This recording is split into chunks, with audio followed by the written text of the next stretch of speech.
Irmãos, quem não esteve aqui domingo? Deixa eu ver, quem não estava domingo? Poucas pessoas. Tá ok. Rapidamente, eu queria só fazer uma citação bem rápida sobre algo muito importante dentro daquilo que nós estamos falando. Quando nós entendemos as necessidades que motivam os nossos comportamentos e o comportamento dos outros, nós nunca teremos inimigos. Por quê? Porque nós aprendemos domingo passado, principalmente, a identificarmos o que está por trás do que as pessoas fazem. E, particularmente, eu acredito muito nisso. Eu acredito muito na comunicação não violenta como uma forma saudável de ter uma vida relacional. Recentemente, eu adequei a comunicação não violenta e eu estou dando alguns cursos para casais de comunicação não violenta. Aí é bem específico para o relacionamento conjugal.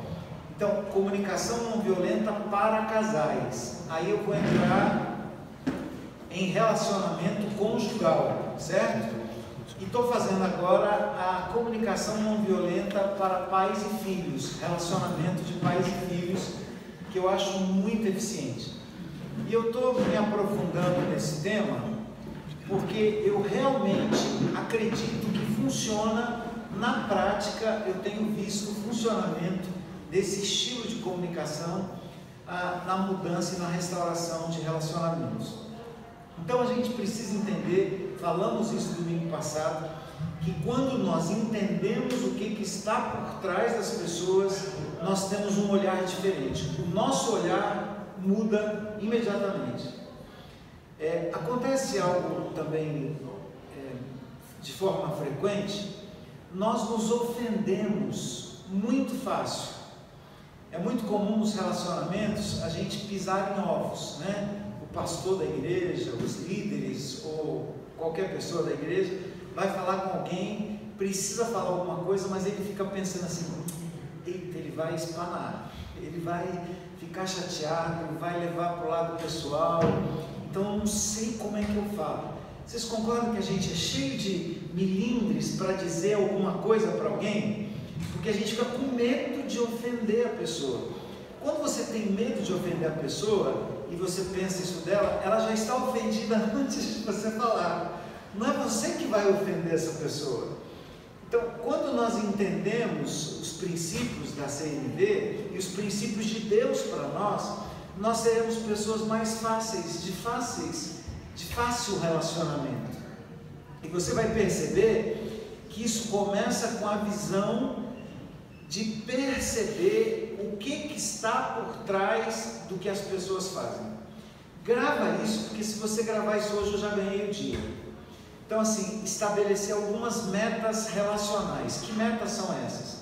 Primeiro, olha, eu nunca vou levar a sério, nunca vou considerar uma ofensa, jamais, porque eu sempre vou descobrir as necessidades ocultas que estão por trás daquele comportamento. Quantos podem dizer amém? Amém. Isso é fantástico, gente. Eu acho que isso é uma coisa tão simples, tão fácil de fazer, que todos nós conseguimos, né? Alguém com uma crise de raiva, alguém com uma reação raivosa contra você, qual a sua tendência natural e automática? Responder à altura daquela pessoa. Eu preciso saber o que está por trás dessa pessoa. Aí eu tenho certeza absoluta que você vai ser um canal de bênção na vida das pessoas, amém? Porque o mundo precisa disso, o mundo precisa entender que as pessoas precisam de compreensão, elas precisam ser amadas pelo que elas são, e não por aquilo que você gostaria que elas fossem. Essa é a ideia que a gente vai falar um pouquinho sobre isso hoje, ok? Então vamos lá. Quando alguém lhe magoar ou ofender, não retruque, não responda da mesma forma, apenas sinta compaixão daquela pessoa que precisa humilhar e ofender alguém para se sentir forte. Simples, mas algo muito profundo. Então, assim, retrucar nunca, ofender nunca, apenas deixe o seu coração se mover com compaixão, com misericórdia, porque é isso que Deus faz conosco. Amém, queridos? Então, aquilo que eu recebo de Deus, eu preciso passar para as pessoas na mesma proporção. Então, assim, se Deus me perdoou, se Deus me deu uma nova chance, eu preciso retribuir isso fazendo o mesmo com as pessoas, ok? Falamos que estamos lidando com seres humanos possuem fragilidades. Aprendemos no domingo passado a extrair o que as pessoas têm de melhor e estar unidos a ela pelo que une, não pelo que separa. Tem motivos para se separar? Tem, mas eu opto por ficar unido pelo que me une e não pelo que me separa. Amém? Quantos podem dizer amém? Amém.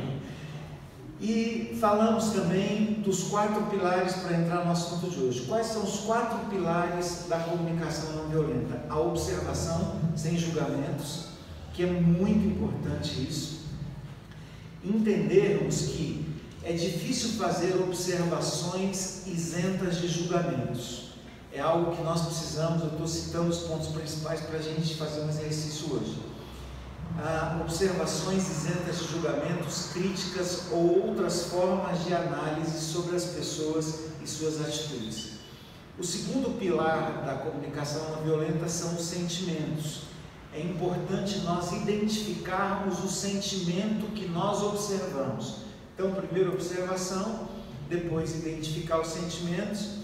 O terceiro, fazer pedidos e descobrir as necessidades ocultas, e a gente passou o vídeo, ok? Passa, por favor, que é o tema de hoje, a gente vai entrar numa parte importante.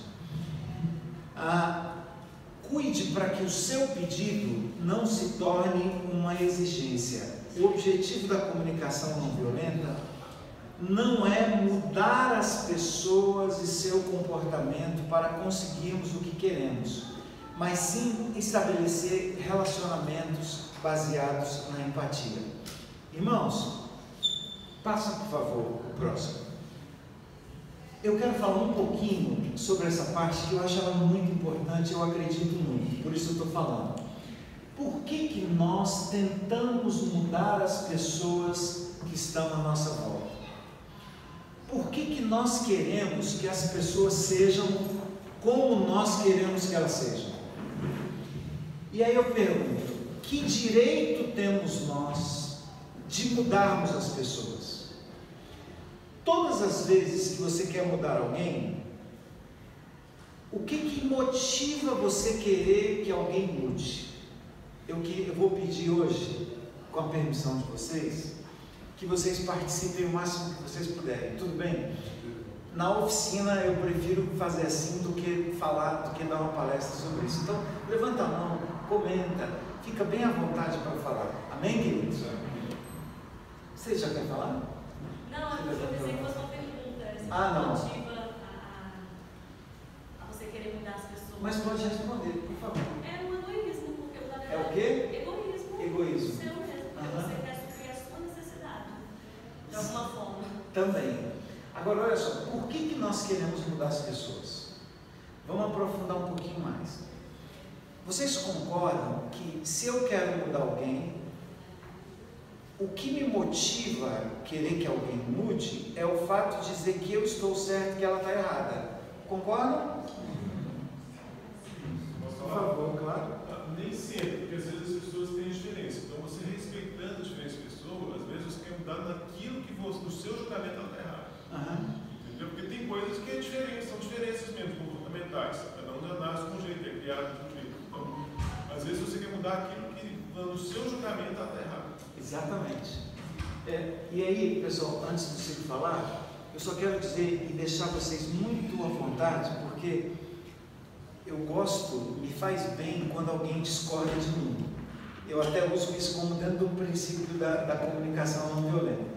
Porque eu entendo, gente, eu amo pessoas, eu amo ser humano, eu amo me relacionar e quero ser cada vez melhor na minha vida relacional. E eu entendo e acredito nisso, que se eu convivo com alguém que pensa diferente de mim, eu cresço, eu ganho. Porque o que eu vou aprender com alguém que pensa como eu? Então, assim, o fato de você discordar aqui é uma bênção para mim, porque a gente pode aprender um com o outro. Amém, queridos? Então, nós não estamos aqui para não somos massa de manobra, o povo de Deus é um povo inteligente, abençoado, tem o Espírito de Deus, amém? Então assim, se você discordar, para mim você vai enriquecer o nosso tempo aqui de estudo, amém? Então, exatamente o que ele falou. Ciro, desculpa. Olha só, o pastor Ricardo Barbosa, ele esteve aqui uns 2 domingos atrás, e ele falou o seguinte: a tolerância nunca foi uma virtude, né? E aí, só para fazer a combinação do que você está falando com o que ele falou, de toda a igreja cristã, em toda relação de virtudes, nunca houve a tolerância. Por quê? Porque desde a lei mosaica, em que Moisés falou assim: essas palavras você vai repetir e falar delas ao levantar, ao deitar, pelo caminho, tal. Sempre pregando as portas, sempre a mensagem de Deus, ela foi propositiva e de mudança, Então, mas eu entendi perfeitamente o que você falou e concordo com o que você falou, por causa que a gente troca os sujeitos, né? Porque a palavra de Deus, ela gera mudança, mas é a palavra de Deus, é a verdade de Deus, não é a minha verdade. Ela não implica em eu me ensoberbecer ou me sentir humilhado. Se isso estiver acontecendo, é que você não está entendendo que a verdade que você está proclamando em humildade tem que ser a verdade de Deus. Se você sentir um sentimento de controle, de soberba, é porque você, na verdade, está querendo passar para outra pessoa a sua verdade. E a palavra de Deus é saúde, é bênção, ela é muitas vezes intolerante com o mal, não em relação à pessoa, mas com o mal, só para casar essas duas. Exatamente isso, por favor.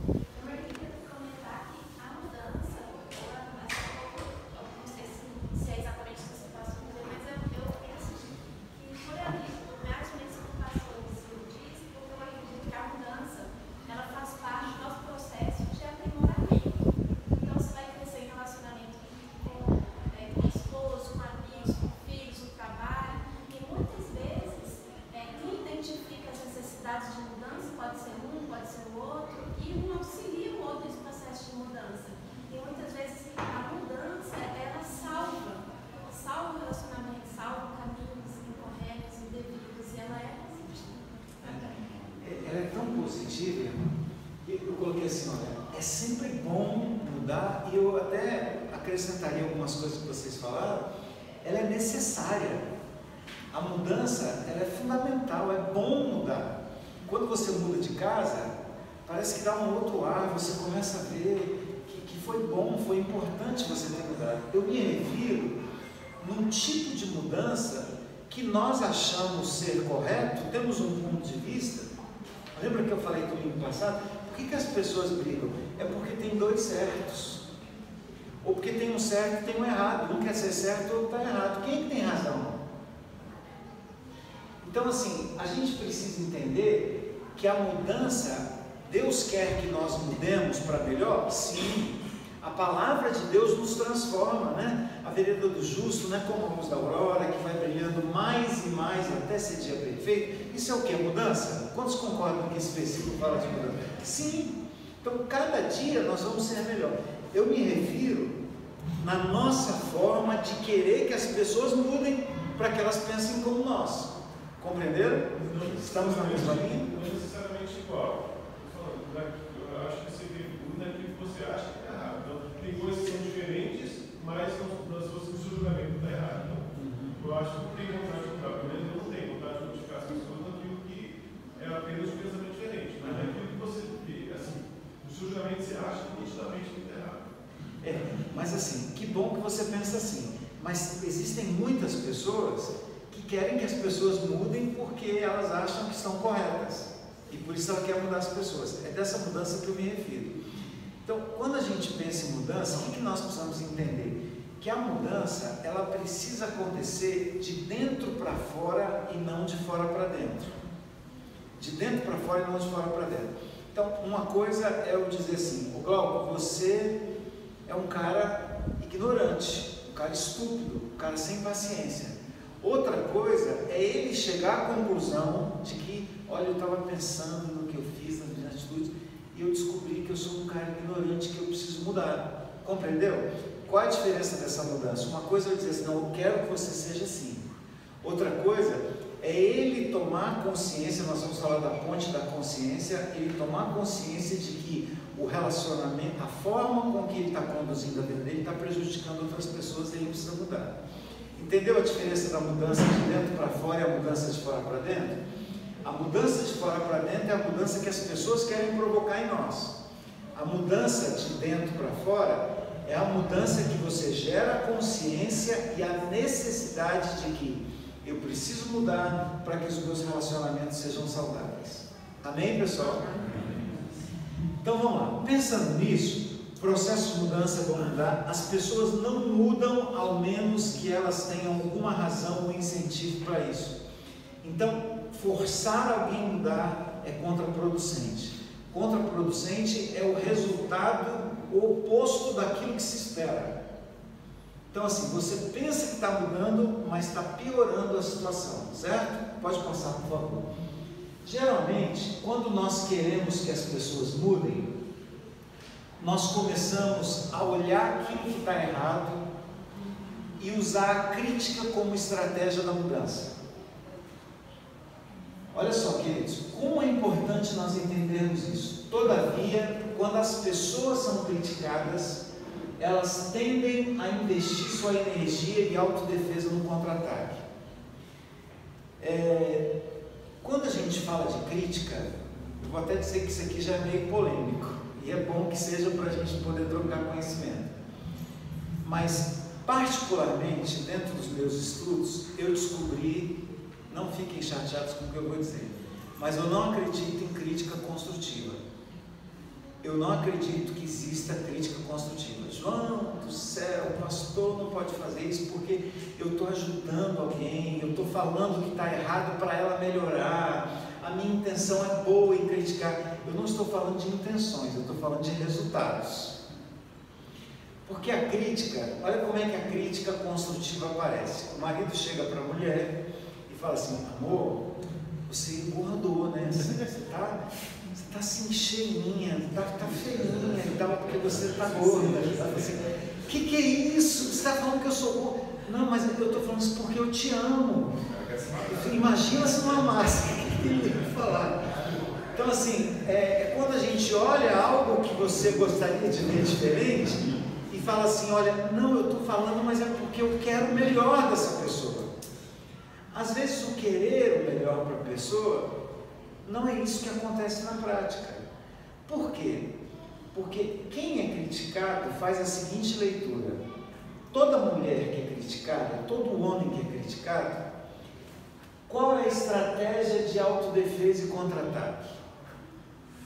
A leitura de quem é criticado é a seguinte: nada do que eu faço está bom, nada do que eu faço presta, tudo que eu fizer ele vai achar um defeito. Gente, pensa, lembre-se da última vez que você foi criticado, se essa não foi a leitura que você fez. Olha só, vou dar mais argumento para vocês falarem. Como é que funciona a crítica? A crítica funciona assim: o irmão aqui da igreja chega e olha as cadeiras todas bagunçadas, as cadeiras aqui da igreja. Aí ele fala assim: essa igreja não tem jeito não.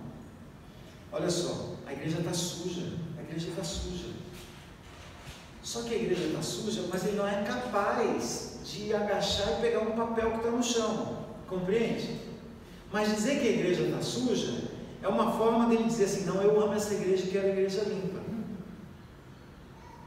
Porque a crítica, ela geralmente, ela é isolada, ela não contribui, porque ela não apresenta uma solução. Compreende?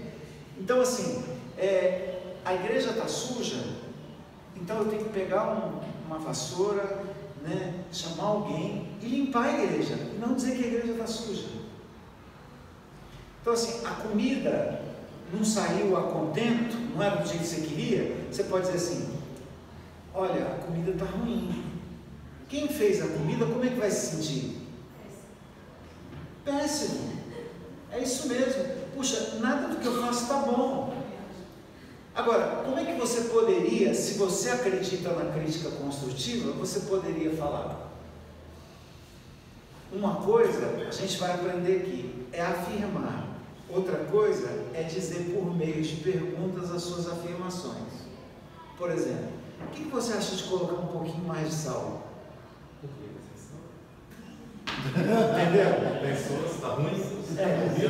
Então assim, a ideia é nós entendermos. Olha só essa crítica, a crítica do desenho. Ô mãe, posso dizer que essa sopa está uma droga? Que essa porcaria mais imunda que eu já comi na vida? Ou a crítica construtiva incomoda? Ciro. Olha só para aumentar mais ainda aí a amplitude do que você está falando. Aí chefe um trabalho, encomendou um trabalho, supomos que você fosse o chefe, né? E você encomendou um trabalho para a pessoa, um trabalho que não tem um desafio também. E o trabalho saiu assim, ele aí pegou, fez uma apresentação, botou o título e o resto toda a apresentação em branco. Aí você fala para ele, mas eu não encomendei esse trabalho para você?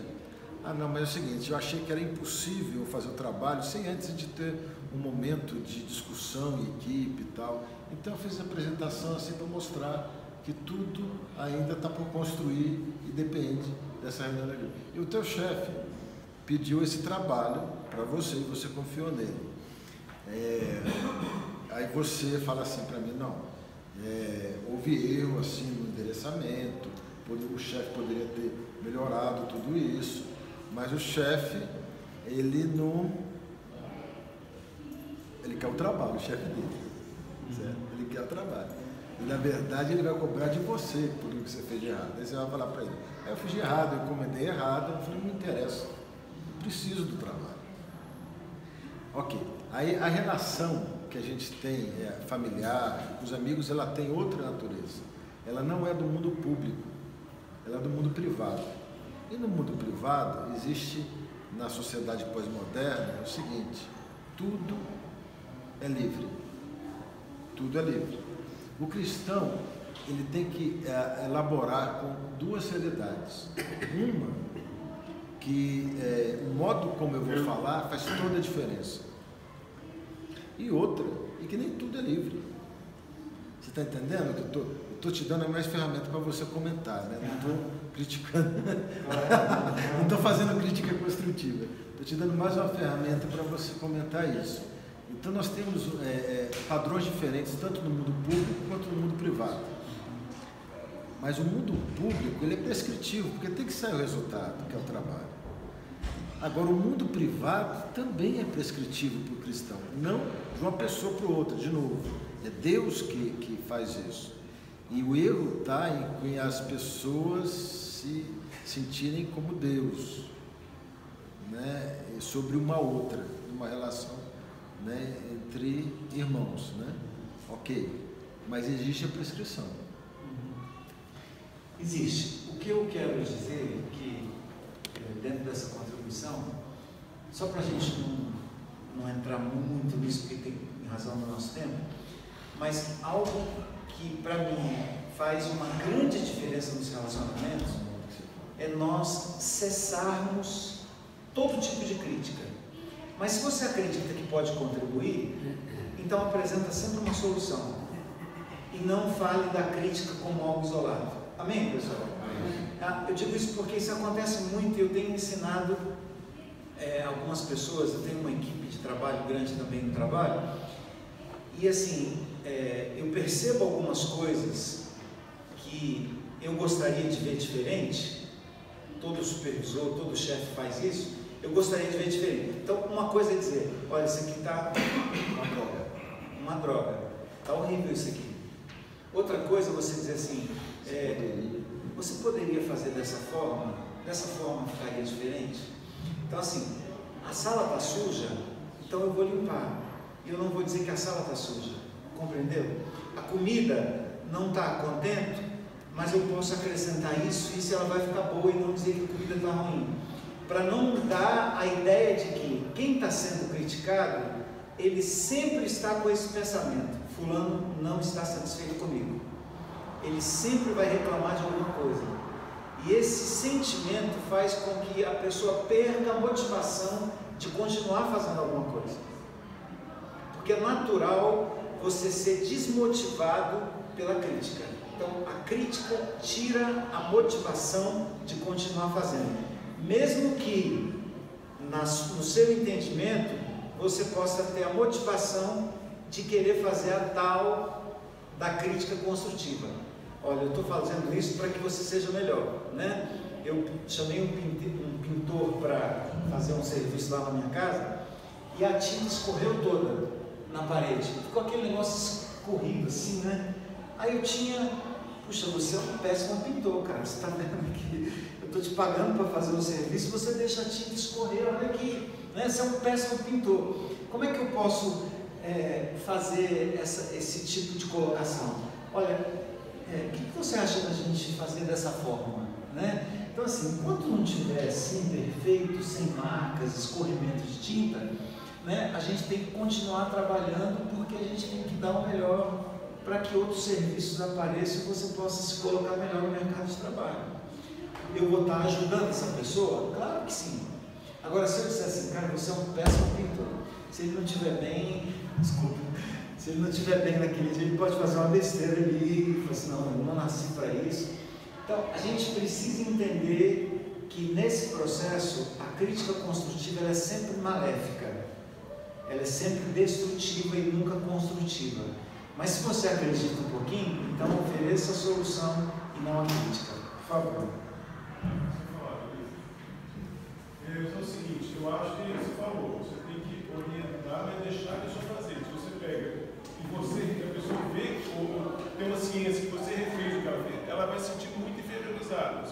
Pô, ele, além de gostar do trabalho, ele nem acredita que eu sou capaz de melhorar para fazer. Então é isso, você orientar, mas deixar que a pessoa refaça. Se você fizer, eu acho que é pior, do meu ponto de vista. Queria falar por que a gente às vezes critica o outro. Então, por exemplo, quando você paga um pintor para pintar uma parede, você pressupõe que você tem o direito de ter uma parede bem pintada. Quando eu estou numa mesa e estou sentada numa mesa, eu pressuponho que eu tenho o direito de comer uma comida muito boa, como essa criança, né? Mas eu tinha que ter feito uma sopa, né? Então você pressupõe que tem o direito, né? E a gente, na verdade, não tem direito a nada. Então, se a gente pensar que acho que a gente não tem direito a nada, a gente vai estar mais agradecido. Acho que falta um pouco de agradecimento. Então, se a gente está vendo que o pintor está pintando ali, mesmo que ele erre, mas mesmo que você esteja pagando, que você tem direito, mas se você se sentir agradecido porque ele está fazendo aquele serviço para você, você vai falar de outra maneira com aquele pintor, porque você se sente grato.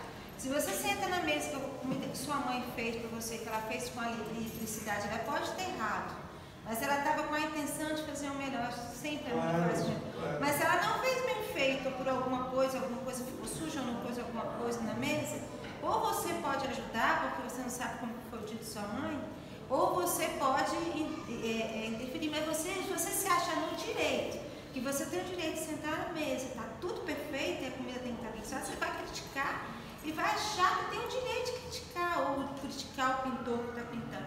Então a gente tem que ter uma postura, de repente, mais agradecida. Porque se a gente estiver sempre agradecido com aquilo que o outro estiver fazendo, a gente sempre vai estar de bom humor. E a gente vai estar agradecendo, vai ter sempre uma postura mais assim de colaborar. Posso complementar isso que a Denise falou? Pode começar antes de mim, depois de mim. Depois de você.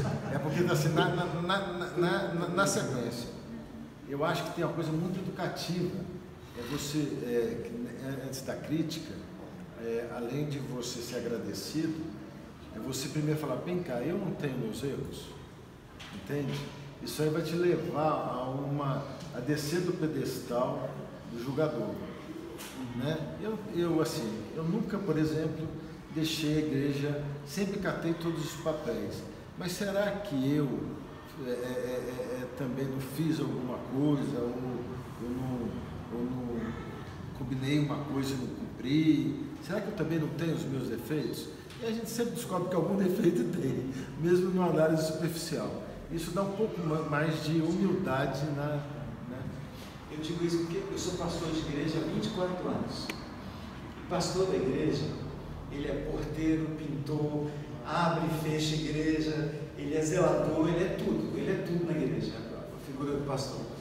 E eu posso dizer o seguinte, eu não julgo ter alcançado a perfeição nisso aqui, mas eu acredito tanto nisso, que isso mudou meu estilo de vida, porque eu me considerava uma pessoa reclamona, eu ia num restaurante, então se a comida, Denise, não estava legal, isso aqui está ruim, sabe, às vezes eu vejo o garçom correndo, cara, eu posso te ajudar, eu posso fazer isso, porque, gente, eu creio assim que nós negligenciamos, deixamos de ser cristãos e perdemos oportunidades incríveis de mostrar a nossa vida, a vida que nós temos com Deus, sem usar as palavras, através das nossas atitudes, através dos nossos atos.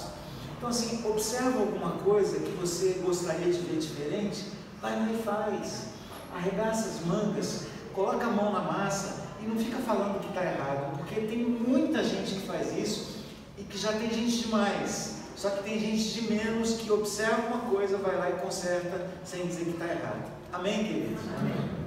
Lá atrás, gente. Eu tive muito problema com isso, porque várias pessoas têm gosto, várias pessoas têm a sua verdade.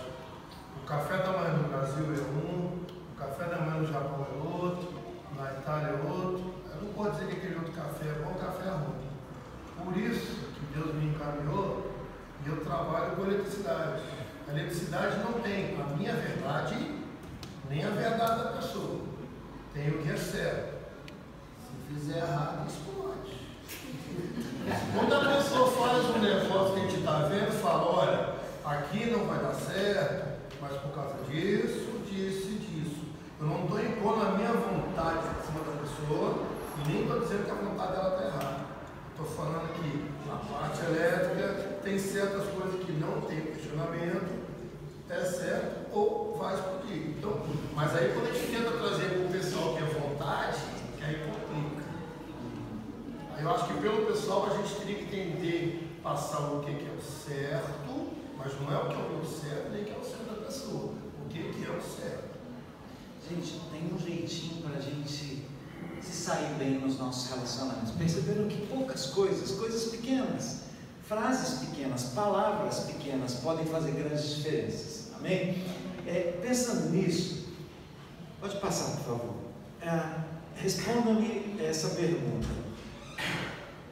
Como é que a gente pode transformar a chamada crítica em algo que possa mudar e provocar uma mudança em alguém? Será que existem coisas que nós temos que fazer, mesmo que nós não queremos fazer? Quem concorda? Tem coisas que você tem que fazer, mesmo que você não goste? Quem acha que sim? Nossa, vai ser difícil, então, derrubar o argumento de vocês hoje. Olha só, a ideia de que deveríamos ser assim ou assado impõe um estado psicológico de obrigatoriedade de tensão. De alguma forma vocês concordam com essa frase? A ideia de que eu tenho que ser.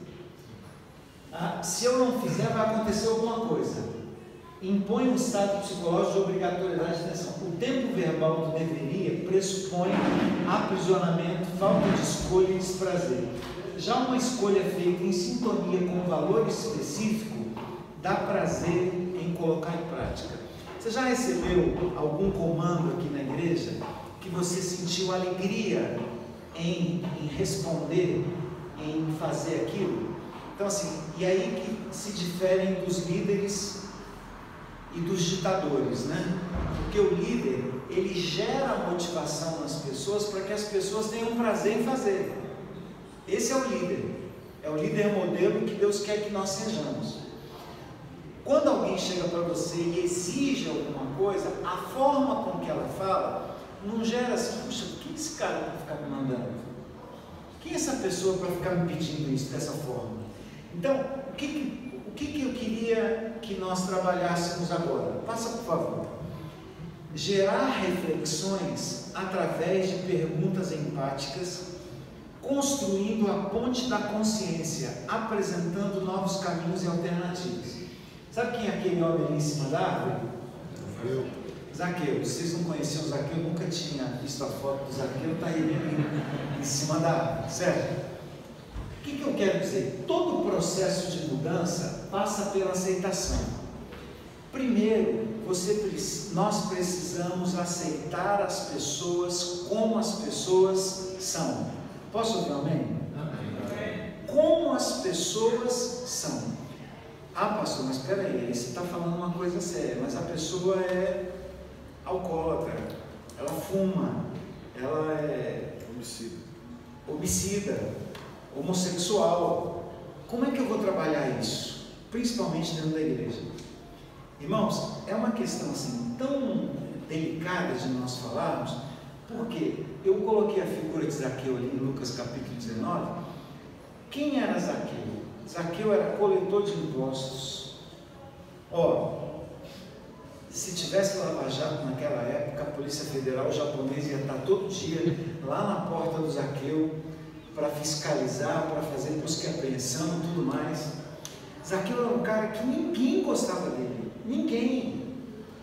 E aí Jesus vai em Jericó, naquela circunvizinhança ali, só para ver Zaqueu. Qual foi a atitude de Jesus quando viu Zaqueu? Jesus tinha algumas estratégias. Ele poderia olhar para a árvore e falar assim, desce daí, seu ladrão. Foi isso que Jesus fez?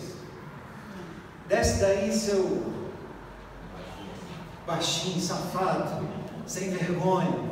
Jesus podia fazer isso, porque ele era um cara ruim, com um caráter a ser trabalhado. Queridos, uma coisa que me impressiona na história de Zaqueu é que Jesus não rotulou, Jesus não estigmatizou, e ele não usou nenhuma palavra para dizer aquilo que Zaqueu era de fato. Mas sabe o que me impressionou na história de Zaqueu? É que quando Jesus estava indo com Zaqueu para casa dele, Zaqueu falou o que para Jesus? Jesus, tudo que eu roubei, todo o dinheiro ilícito que eu adquiri, eu vou devolver 4 vezes mais. Não foi isso que ele falou? Não, ele falou, se porventura eu roubei, eu vou devolver, né? A gente tem, assim, eu discordo, desculpa, né, do irmão, sobre essa questão do caráter de Zaqueu, né? Claro que ele era uma pessoa vista marginalizada na sociedade, mas eu não entendo que ele era uma pessoa corrupta, né? Porque se você vai devolver 4 vezes mais do que você roubou, você vai ter que roubar mais para você devolver, né? Então, é claro que eu acho que Jesus olhou para Zaqueu com um olhar de compaixão, também por ele ser uma pessoa marginalizada na sociedade, né? Samuel, eu concordo com você. Então, é só para a gente alinhar então os nossos pensamentos, que eu achei importante você ter falado. Vamos chamar de pessoas marginalizadas? Sim. Então, Zaqueu era uma pessoa marginalizada, certo? Bom, se uma pessoa marginalizada, alguma coisa ela deve ter feito para ela ter esse estigma, concorda? Agora, o que eu me refiro, Samuel, é que Jesus não falou nada do que ele fazia. Foi ele que falou sem Jesus perguntar.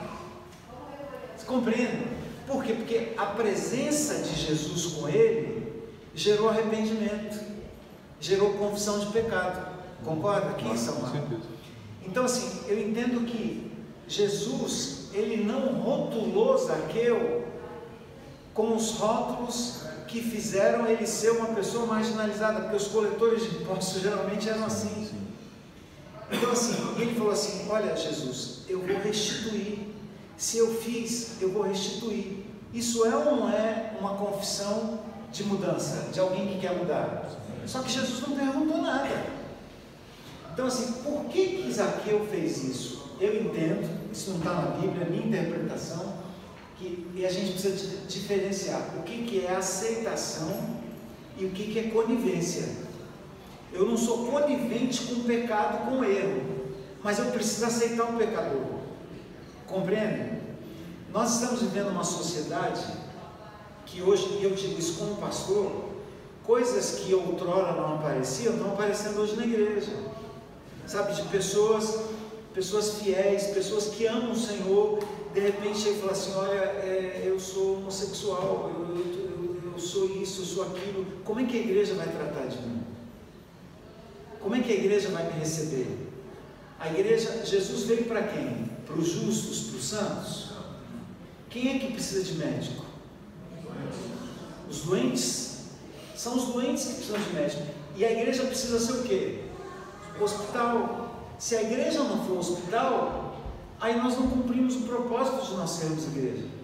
Então assim, se você é a favor da mudança e quer ser um pregador, alguém que contribua para mudar algo em alguém, trabalhe com aceitação, trabalhe com acolhimento. Eu não poderia hoje trabalhar com homens agressores de mulheres se eu não os aceitasse. E qual a primeira ideia que eu tinha no início dos grupos? Não, esse cara aí é marginal, esse cara é agressor de mulheres, não, esse cara é isso. Então assim, na minha mente vieram vários rótulos para eles. E se eu não conseguir aceitá-los, eu não vou conseguir acessar o que eu preciso para gerar uma transformação. Amém, pessoal?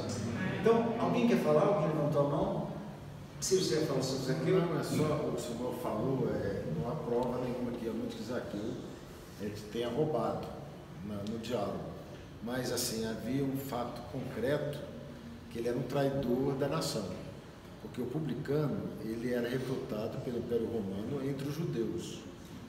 E o fato de você estar ajudando um governo que estava, na verdade, explorando o seu povo, já te dava o rótulo de traidor.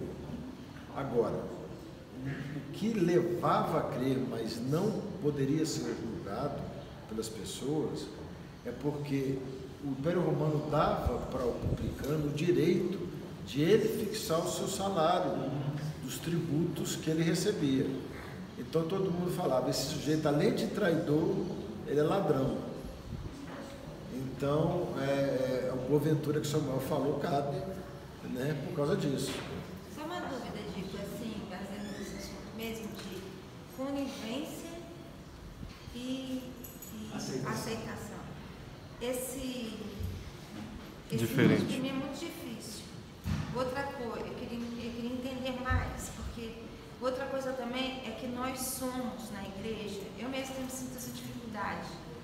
Quando lidar com esse assunto, a gente quer resolver logo, porque a gente tem quase um medo desse assunto. Quando a gente lida com uma situação de uma pessoa que está indo muito diferente daquilo que a gente sabe que é correto, como pessoas que agredem, pessoas homossexuais, pessoas que têm problemas e que às vezes a gente não sabe realmente lidar com isso, a gente não sabe.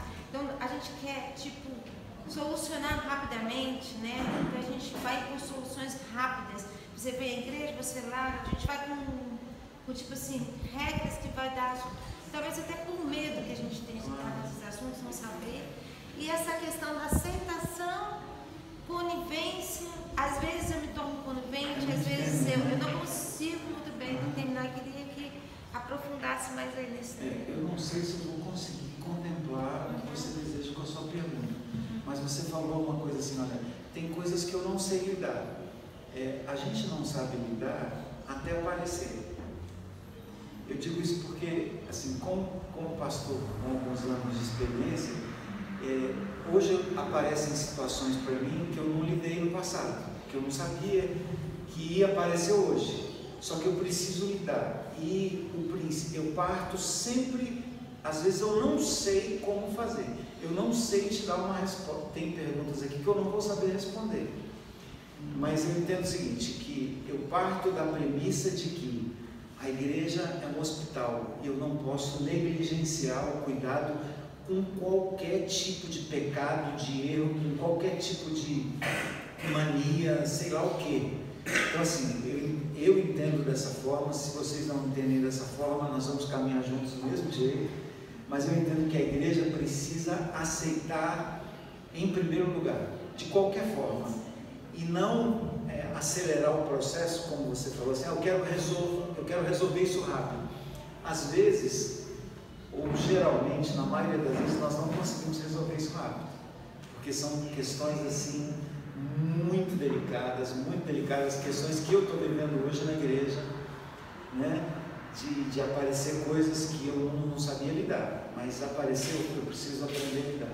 E isso é uma premissa para mim do Evangelho de Cristo, sabe? Eu preciso aceitar as pessoas como elas são. Agora, o processo de mudança, aí o nome já diz, é um processo. Amém?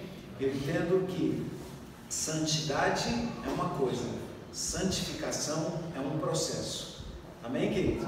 A Bíblia fala assim: sem santidade ou sem santificação ninguém verá Deus. Sem o processo de santificação, não é sem santidade. Entende? Por quê? Porque santidade é um processo. Nós estamos em processo de santificação, mas não somos santos, ou seja, não fomos ainda, recebemos o corpo de Cristo, né? Ainda não fomos revestidos da incorruptibilidade, né? Enquanto não formos revestidos da incorruptibilidade, nós somos corruptíveis, digamos dessa forma, por causa da nossa natureza pecaminosa. Ok? Denise, tentei de alguma forma, não sei se eu consegui, mas a aceitação, na minha visão de restauração, é necessário que nós aceitemos as pessoas como elas são e não como nós achamos que elas deveriam ser. Ficou claro isso? Pastor, é o seguinte, primeiro esse termo crítico, ele virou um monstro, vamos dizer, porque a palavra crítica é um comentário que a pessoa vai fazer. Quando a gente vai ministrar uma aula, né, ou corrigir uma prova do aluno, a gente aprende uma técnica que primeiro, pior que seja o trabalho, você começa, olha, o papel está maravilhoso, você começa a elogiar o cara no máximo. E chega no final, aí olha, aqui você poderia estender um pouquinho mais. Né? Principalmente eu, que tinha que voar e tinha que criticar, porque a aviação é flertar com a morte, você elogia tudo que ele fez, mas naquela acrobacia você tinha que puxar um pouquinho mais. Né? Então ela virou uma vilã, a palavra crítica. Né? Então, é uma conversa que você tem que ter com a pessoa. Né? Outra coisa, que o ser humano é complicado, sabe? Deus disse que não conhece nenhum justo. E C.S. Lewis, no livro dele, com todo esse trabalho que ele fez, ele falou: se eu conseguir levar basta uma pessoa no salão de uma igreja, eu já cumpri a minha parte. E aí a gente ora para Deus, quando a gente está tratando, para nos preparar para aquela conversa com alguém, porque é muito complicado o ser humano. Por isso que Jesus, mas o comandante, o chefe, o pastor, ele tem que tomar atitudes muito fortes. Né? Jesus falava em parábolas, mas tinha horas que ele chegava: Pedro, afasta de mim, Satanás. Ele não chegou para falar: Pedrinho, você pisou na bola, você tinha que fazer assim. Mas ele foi direto. Então, a função do líder, do pastor, ele tem que ser firme. Né? E esse trabalho que o senhor faz é uma coisa maravilhosa, porque entra numa área complexa demais do ser humano. Deus mesmo disse: eu nunca vi um justo, entendeu? E isso que é muito maravilhoso, essa sua apresentação, que vai burilar os nossos corações e o nosso ser. Exatamente isso. Eu sempre digo assim, que a vida proporciona momentos para você praticar isso aqui. Né? E você vai ter vários momentos onde você vai poder usar isso. Indico, novamente, eu acho assim interessante isso que eu falou. Quando Jesus falou com Pedro, ele foi muito duro. Né? Com Pedro? Com Pedro. Afasta de mim, Satanás. Está cogitando das coisas de homens e não das coisas de Deus. Da mesma forma, Deus, se você, afinal, os últimos 5 capítulos de Deuteronômio, é o seguinte: ó, se você seguir o que eu estou te falando, que é para o seu bem, a sua vida vai ser abençoada assim, assim. Se você não seguir, doença, maldição, morte, tudo isso vai acontecer. As mesmas pragas que eu usei pelo Egito vai acontecer. Agora isso é Deus, não é um homem. É isso que eu estou desde o início tentando comentar, para a gente entender essa diferença. E isso aí tem a ver com a questão de você julgar, fazer o papel de Deus e tentar, mas Deus sabe o coração. Jesus sabia o que Pedro estava sentindo. Tanto é que se concretizou quando ele negou 3 vezes. Nós não sabemos muitas vezes e achamos que sabemos. Então tem que separar assim, a verdade é de Deus, tem que ser comunicada, mas o autor da verdade não somos nós. Outra coisa, a aceitação, ela é completamente diferente da conivência. Porque a aceitação é o ministério do cristão, até o Apocalipse. O Apocalipse, quando Jesus vier com a espada, vai mostrar que não há conivência. Mas assim, aceitar o pecador sem aceitar o pecado é próprio desse ministério até a segunda vida. O segundo ministério não é mais aceitação, é só não conivência. Mas existe esse tempo em que nós pertencemos a esse tempo. E devemos ser igual a ele. Tempo de quê? Da aceitação. Então, assim, aceitar não é ser conivente. Agora, o problema todo, e aí está o que a Denise perguntou, e eu concordo muito, que é um grande problema, a gente fala assim, eu não quero julgar, mas também não faço nada para aproximar, você entendeu? Ou por falta de tempo, ou porque me sinto incapaz, ou porque essas coisas feias não se dizem em público, nem para a pessoa, porque é difícil, entendeu? Essa capacidade que Jesus tinha de abraçar sem se coadunar com o pecado é muito complicado para a gente, né? Eu concordo, é muito complicado, mas é isso que nós temos que fazer. Nós temos que fazer, não tem outro jeito de ser cristão e não fazer isso, entendeu?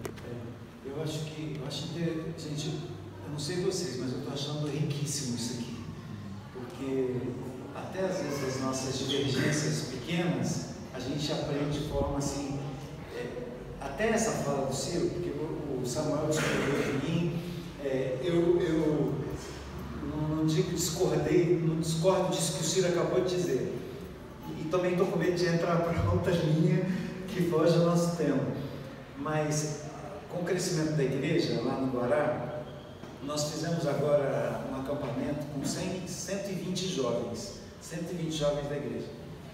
Eu percebi a palavra dos 2 líderes lá, uma palavra extremamente dura em relação ao pecado. Extremamente, sim. Sabe aquelas palavras assim que você... E só o pastor sofre demais, gente. Porque a gente fica olhando, nossa, o que o pessoal está pensando, que tal, né? E aí eu pensei, refleti muito, falei assim, será que eu estou sendo conivente com algum tipo de erro, com algum tipo de pecado? E aí comecei a sondar meu coração e orar, Deus, traz a luz, Espírito Santo, testifica com o meu espírito, o que é para a gente falar, o que não é para a gente falar. Aí tem pecados que você não pega e faz assim, ó, alguém que chega e fala assim, pastor, eu tenho uma tendência assim, eu já rodei o mundo inteiro atrás disso para ser curado, para ser, né, liberto disso, e não é algo que eu pego e falo assim, acabou, eu não sinto mais, toma, entende? Aí a gente vai entrar numa outra, né, área muito delicada, que tem coisas que as pessoas não conseguem dizer assim, hoje eu acordei assim e amanhã eu não sou mais, entende? Como é que a gente trata isso? E aí algo que eu estou estudando hoje no meu curso, que é a questão, hoje é impressionante a quantidade de suicídios que estão acontecendo, de pessoas que amam o Senhor, de pessoas que nasceram para ser de Deus, mas elas não estão conseguindo vencer aquele pecado, aquele erro, não é algo assim, está fora do controle dela de conseguir simplesmente fazer uma oração, receber um processo de libertação, ir numa campanha da igreja e dizer assim, estou liberto. Como é que a igreja vai tratar com isso? Não quero entrar porque eu não sou pastor dessa igreja, eu sou família de vocês, amém, queridos? Vocês são minha família, nós somos irmãos em Cristo, e por isso a gente está contribuindo aqui nessa discussão super saudável e que vai fazer-nos crescer. Amém? Entendeu, Silvio? Nesse aspecto de aceitar, não ser conivente. Olha, irmão, o seu pecado, a Bíblia diz que é pecado. E se a Bíblia diz que é pecado, quem sou eu para dizer que não é? Entende? Então, não é eu que estou dizendo que é pecado. É a Bíblia que está dizendo que é pecado. Essa deve ser a nossa fala, o nosso discurso, é assim que eu entendo, certo? Agora, o processo de transformação, o processo de cura é algo que muitas vezes você não faz assim e acaba. E aí entra no que a Denise falou. A gente é imediatista e quer que aquilo se resolva rapidinho, e às vezes demora anos e anos e anos, e é possível que Jesus volte, esse irmão suba com a gente, e a gente ali do lado dele, não vou te deixar, não vou te deixar de forma alguma. De novo, digo, isso aí que você falou é o problema de todos nós. Claro. Nenhum de nós, as nossas fraquezas se modificam assim. A gente diz que modifica, mas está lá a vontade de fazer, né? Essa coisa de modificar o coração. Pois é. E o que acontece é que a gente pega alguns pecados e fala assim, nós temos que mudar sim, na verdade, um processo. Mas é um processo também para você vencer a mentira, para você vencer a raiva, para você vencer a soberba. Ninguém faz isso assim, entendeu? Nós sabemos que os processos de Deus, as agendas de Deus na nossa vida são lentos. Às vezes, por causa que a gente entregou o coração, é rápido, um pouco mais rápido, né? Mas lá na frente a gente vê que não está perfeito também. E é assim com todo pecado. Muito bom. Eu queria te ouvir. Eu queria ouvir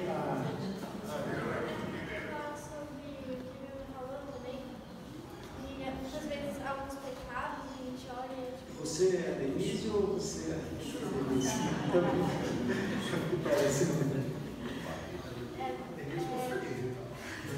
Muitas vezes alguns pecados a gente esquece de aceitar a pessoa em si e às vezes acaba tentando solucionar o problema muito rápido e esquece dos porquês a pessoa está fazendo essas coisas. E é muito mais importante a gente solucionar por que as pessoas fazem isso do que primeiramente o pecado. A gente quer sempre uma solução que vai acabar. Vai pra igreja aqui e pronto. Deixa eu orar e acabou. A gente esquece que as pessoas, todas as ações que elas têm um porquê por trás, sabe?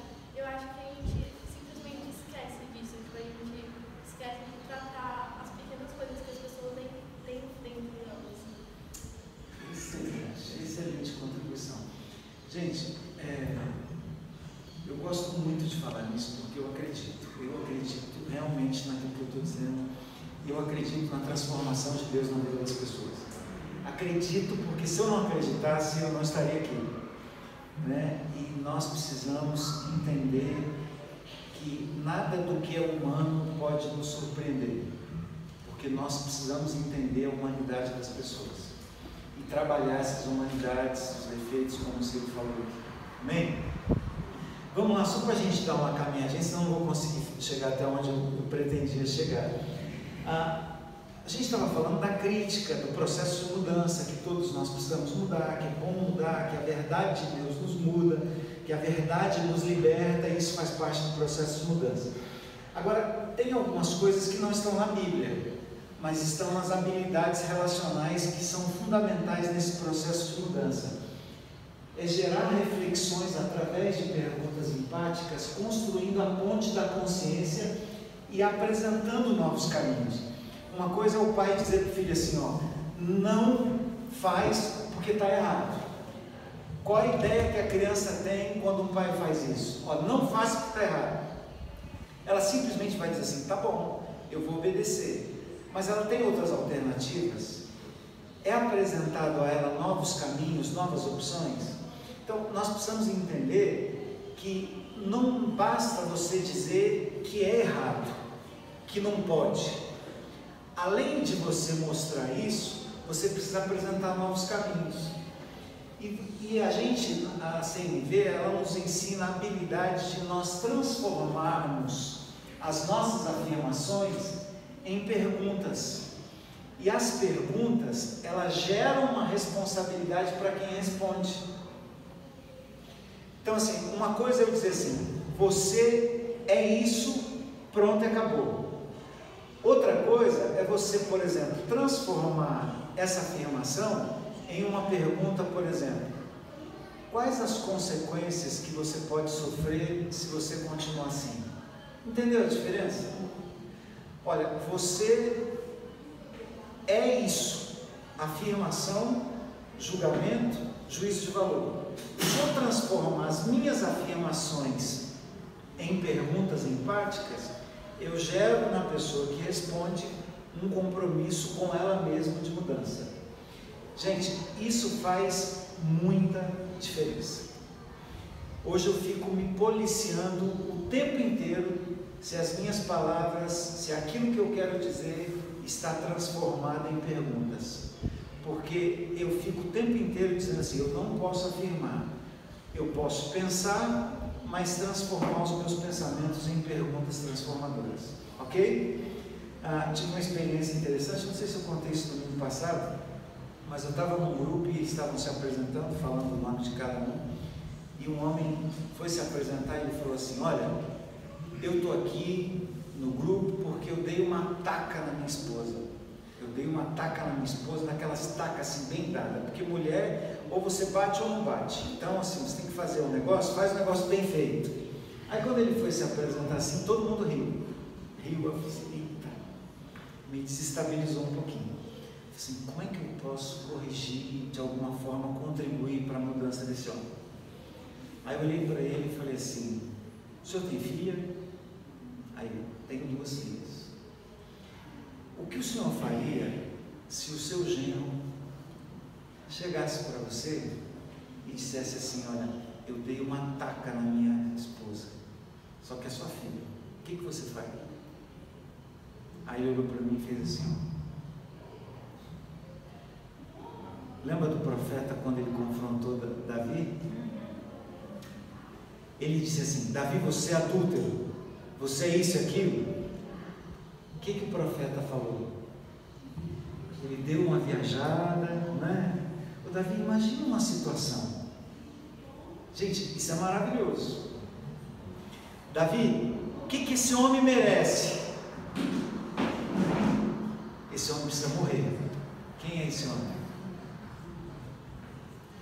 Então assim, você tem algo a dizer? Você tem algo a declarar? Transforme a sua declaração numa pergunta empática, porque a pergunta gera um compromisso com quem responde. Ok? O próprio Cristo fez isso, né? Na história da mulher pecadora ali, né? E isso aí conta muito, principalmente isso aí, aceitação ou conveniência. O que Cristo ali fez?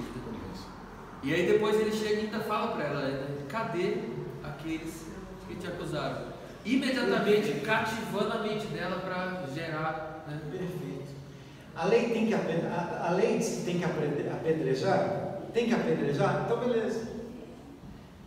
Então vamos começar. Vamos fazer o seguinte: quem não tem pecado aqui, vamos começar. As perguntas. Pode se jogar. Gente, se isso funcionasse, se eles fossem até o fim com isso, eles iam se matar, porque um ia apedrejar o outro. Não é? Perfeito exemplo. Olha, é para fazer isso? Então, vamos só mudar a estratégia. Quem aqui não tem pecado? Pode levantar a mão? Quem não tem pecado aqui? Ninguém. Ele gerou, ele provocou uma transformação, uma mudança, sem dizer que eles eram adúlteros, pecadores. E a gente pode usar isso no nosso dia a dia? Claro que sim. Olha que coisa interessante. Passa 2 para mim, por favor. Eu vou ter que entrar numa outra parte. Depois eu volto um pouquinho. Pode passar.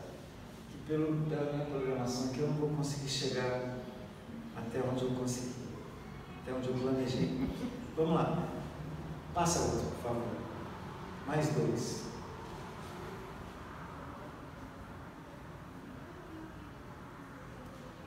Passa mais um. Pode passar.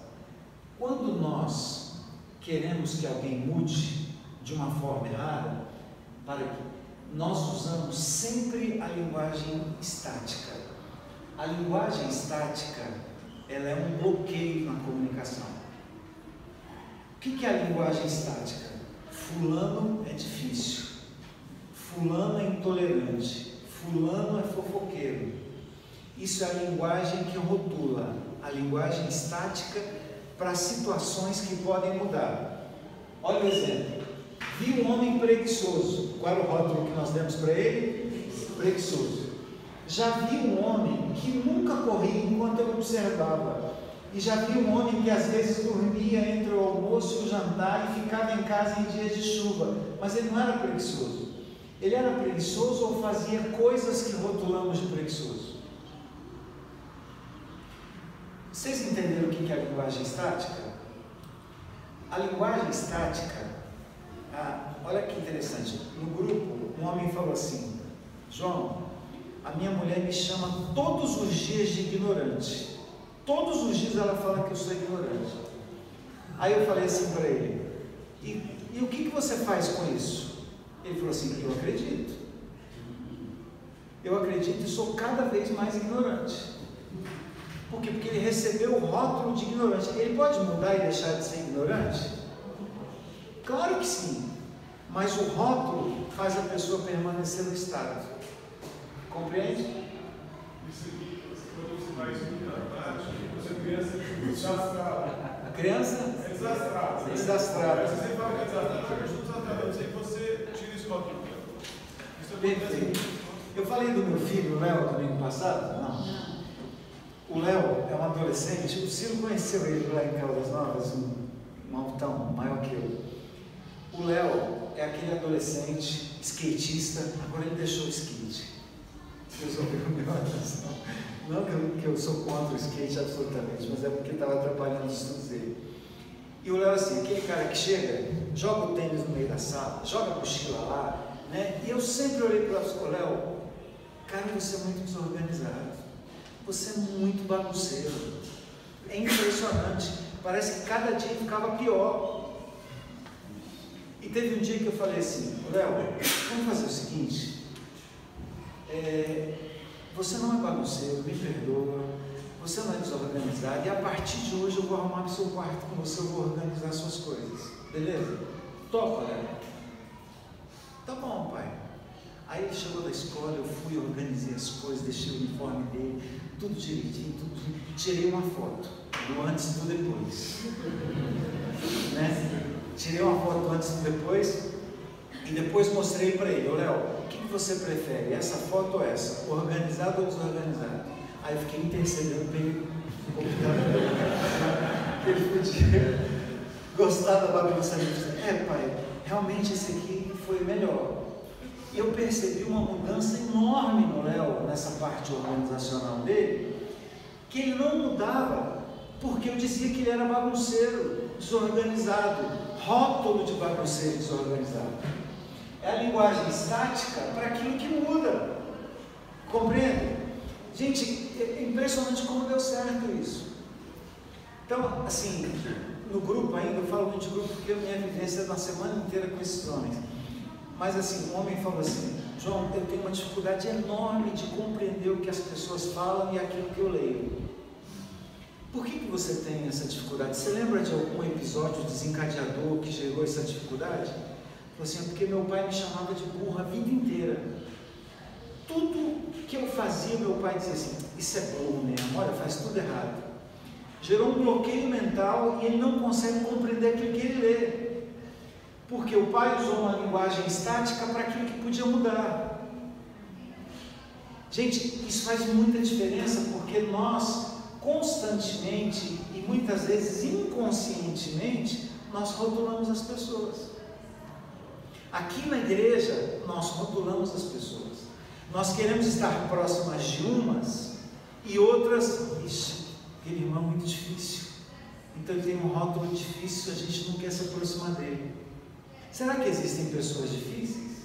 Ou tem pessoas que você não conseguiu aceitá-las como elas são e usar a linguagem empática para transformar esse relacionamento? É muito importante a gente entender isso. Olha que interessante, esse é o preguiçoso. Nunca vi uma pessoa ignorante. Eu já vi alguém que fazia coisas que eu não compreendia ou as fazia do jeito que eu não planejava. Já vi alguém que não conhecia as mesmas coisas, mas não era ignorante.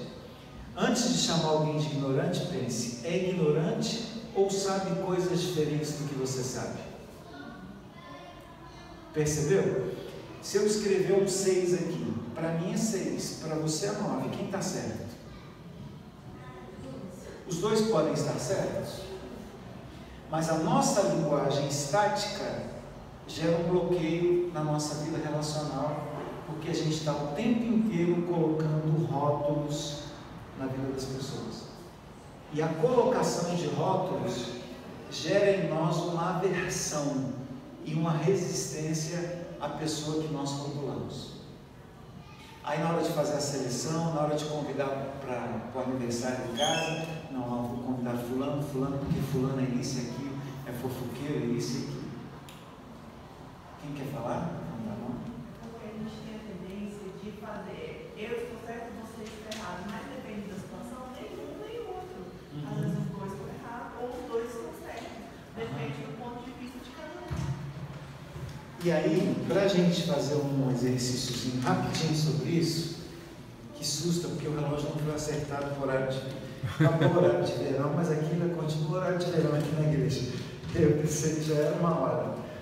Então vamos lá, eu preciso aqui, rapidamente, vamos só fazer uma brincadeira, para a gente entender o que o rótulo provoca. 1, 2, 3, 4, 5. Pode vir 6 pessoas aqui na frente, por favor? 6 pessoas? 6 pessoas? Fiquem aqui de frente.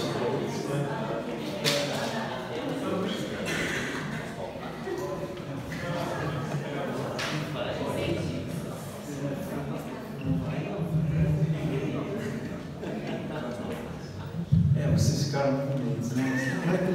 Não vai doer, não. Não vai doer. Aqui. Agora 3 desse lado aqui, por favor. 3 desse lado. 3 aqui. Agora só vocês vão ver o que eu vou colocar na testa deles, tá bom?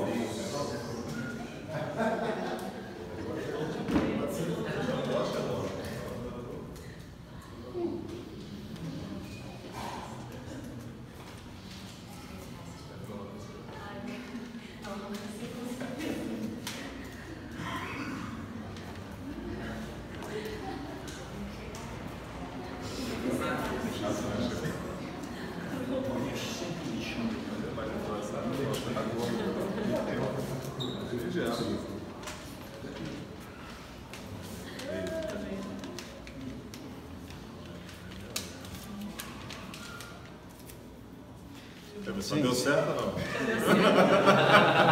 Eu acho que deu certo. Então, a ideia parece ser uma coisa assim meio óbvia, dentro daquilo que eu falei de rótulo, mas é só para vocês entenderem como a visão que nós temos das pessoas que não se encaixam dentro dos nossos padrões, entende? Então, a primeira coisa que a gente faz é criar um rótulo. E quem é rotulado, é impressionante o sentimento que é gerado na vida dessas pessoas. É como se elas ganhassem uma marca. As pessoas, elas têm marcas. Nós colocamos estigmas e a gente precisa entender que rótulos são para produtos e nunca para pessoas. Eu creio assim que Deus, Ele quer gerar essa habilidade em nós para nós não descartarmos as pessoas como nós fazemos todos os dias. Por que a gente descarta as pessoas? Fulano serve, fulano não serve. Por que ele não serve? Porque ele é isso e aquilo. Então eu queria que vocês, começam lá? Marlon. Eu queria que vocês fizessem 3 perguntas para o Marlon que fizesse-o entender o rótulo que nós colocamos nele. Mas sem dizer qual rótulo, você vai dar uma dica, tá bom? Você vai dar uma dica. Já brincou de imagem e ação? Só que é falado aqui. Então você vai, ele vai tentar adivinhar o rótulo que ele ganhou através das suas perguntas. Vamos lá? Quem quer fazer a primeira? Você vai fazer para ele. Olha, cá entre nós, eu como pastor da igreja tenho que falar. O rótulo não bate nenhuma. Ótimo. Já é uma dica. Já é uma dica. O da Jussane bate um pouquinho.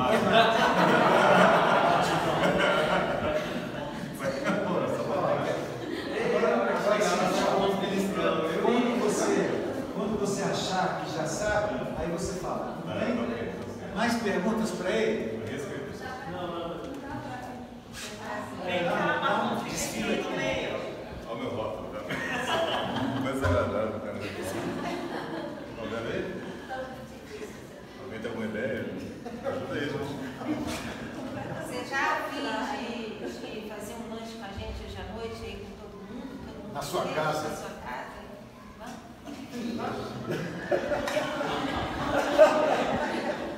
Guloso não deve ser, né? Gente, vamos lá? Perguntas para ele adivinhar o que está escrito na testa dele. Tudo bem? Vamos lá. Você não acha que você poderia ser mais tolerante com as opiniões das pessoas, com as pessoas que estão em sua volta? Aí, quando você achar que achou, você está querendo dizer que eu sou isso? Rapaz, não tem nada sua não. Você acha que as pessoas, você acha que enxerga as pessoas do jeito que elas são, ou você julga todo mundo? Eu não sou jogador não, sou nem jogador. Você tem algum problema assim sempre, todo dia? Tem sempre um problema grave na sua vida? Não vejo nada assim relacionado. Anda bravo, você não sou bravo, não sou bravo. Sou ignorante, não sou ignorante. Vai dizer, não vai tirar nunca. Você não acha que você é muito carrancudo, assim, muito sério? Muitas vezes. Você já tem noção? Bravo, difícil, ignorante. Ignorante não. Gente, ó. Você é legal pra pessoa. Grosso? Sou grossa? Você não acha que você deveria ser um pouco mais simpático com as pessoas? Sou simpático?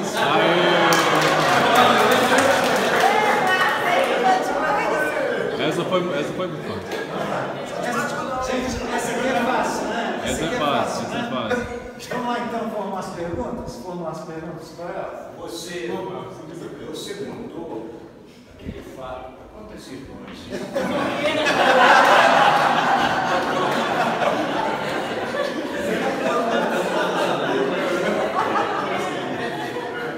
Aí foi fácil, né? Lúcio, por que você não empresta o que é seu para ninguém?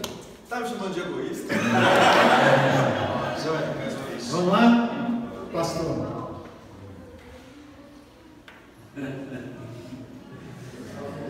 Você não está entendendo não? Você não entende nada não? Do que a gente está falando? Pastor, por que o senhor não falou para sua esposa que ela tinha razão do que comentou jocosamente contra você?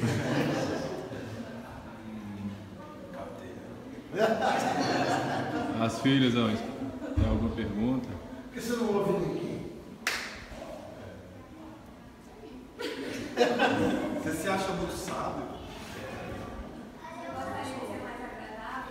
É mais carinhoso no modo de falar.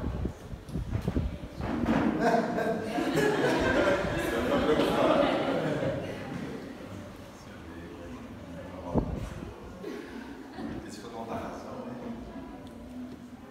Por que você tem razão em tudo? Você deveria ser mais aceitado, assim, como Por que você nunca aceita quando está errado? Por que você só fala do caô? A gente fala.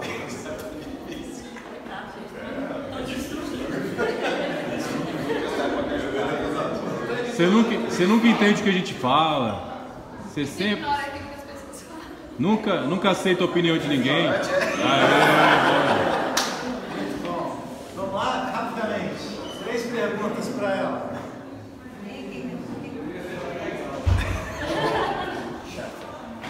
Por que você implica tanto com as pessoas?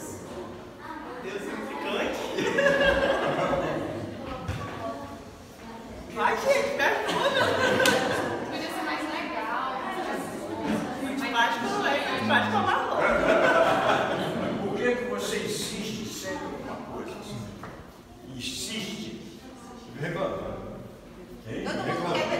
fazer uma coisa, você sempre quer fazer outra.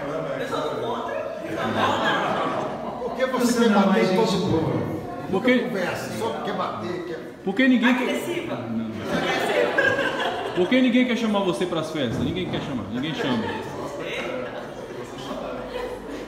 Depois de falar que mais legal, né? Esse é mais legal. Fala aquilo que você não é, pelo amor de Deus. Porque ele está perguntando assim para uma pessoa. Você podia ser mais legal. Quem são as pessoas que você não gosta de estar com elas? Eu sou chata?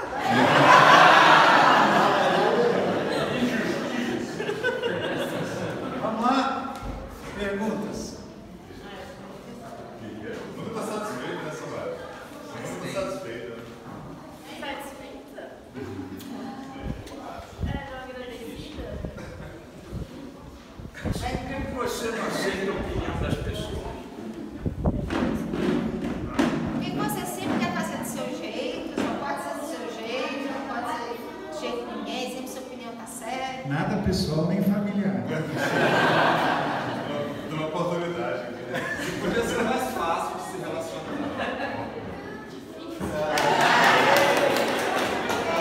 Pessoal, rapidamente. A gente já está quase terminando. Qual é, alguém pode falar a sensação real? Só um pouquinho, gente.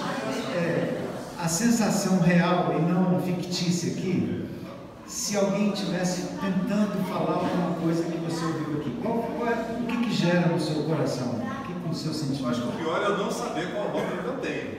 Eu acho que isso é o pior, porque eu fico com a mania, né? Isso é isso, é aquilo, tá? Eu sou o quê? Eu não estou vivendo. Né? Então, isso é um sentimento de desconforto, né? Desconforto, né? Okay. Alguém mais? Qual foi o sentimento se isso acontecesse na realidade com você? O que você sentiria? Talvez uma reflexão. Até porque já também fez assim, o que diz o homem que eu sou? Né? Nós devemos fazer isso com nós. Porque às vezes nós estamos passando imagens que não somos. Pode ser revelador,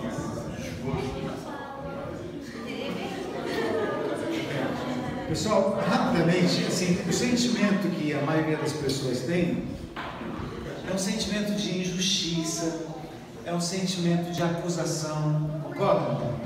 É um sentimento que nenhum de nós gostamos de sentir, mas nós fazemos isso com os outros, nós fazemos isso dentro da nossa casa, com os nossos familiares, e rotulamos as pessoas de difícil, de chato, de ignorante, né? Então, assim, é uma linguagem que é típica de Satanás, deixa que esse é o papel dele, que é o papel de acusador das nossas almas. A igreja do Senhor não pode colocar rótulos nas pessoas por aquilo que você acha, e os nossos achismos fazem com que nós rotulamos as pessoas. E rótulos é para produtos e nunca para pessoas que foram lavadas e remidas pelo sangue de Jesus. Amém, queridos? Pode sentar uma salva de palmas para os nossos atores. Silvia, vamos nos posicionar aqui. Como está a nossa vida? Não? Posso continuar? Irmão? Tá, por favor.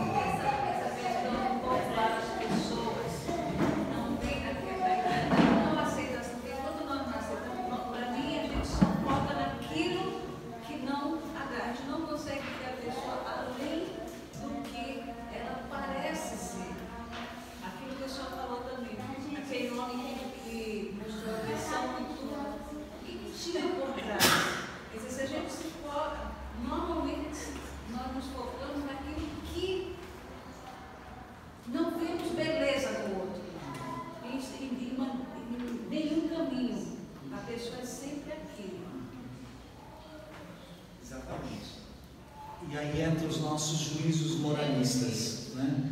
Juízos moralistas é uma comunicação devastadora quando alguém não atua de acordo com aquilo que nós acreditamos, ok? Passa duas para mim, por favor. Passa duas, passa a próxima. Rótulos são para as pessoas, para produtos e não para pessoas. Pode passar. Eu estava conversando com o irmão Lúcio, que eu lembro Batista Central há mais de 25 anos atrás, eu estava conversando com ele, ele começou a estudar um pouquinho sobre a comunicação não violenta na internet. Falou assim que é uma comunicação bastante assertiva para a gente lidar com pessoas com problema sério, inclusive com depressão, né, que a gente estava conversando. E eu queria que, como igreja, eu acho essa uma ferramenta muito importante. Por quê? Porque nós ajudamos uns aos outros. Pelo menos Deus nos deu esse chamado para nós sentirmos a dor do outro, o que as pessoas estão sentindo, como ajudar de uma forma eficaz, de uma forma eficiente. E aí eu queria fazer um outro trabalhinho com vocês e a gente encerra. Imagina essa situação de uma pessoa que diz o seguinte: estou me sentindo muito deprimido ou deprimida, simplesmente não vejo nenhuma razão para continuar vivendo. Imagine uma pessoa te procurar e falar isso para você. Escreva no papel, agora rapidinho. Denise, você me ajuda, por favor? Distribuir uma caneta.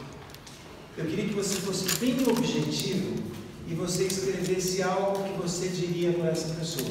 Tudo bem? Rapidamente, quem está sem caneta aí no papel?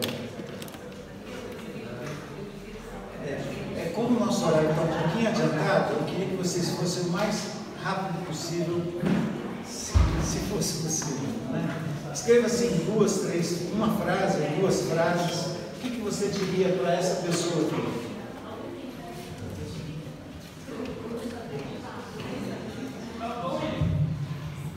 Já estou recebendo os papéis.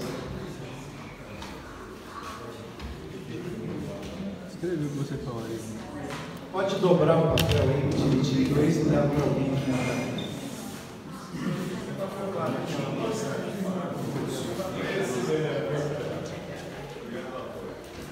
Tem papel aí, Samuel? Não, já peguei, já tenho.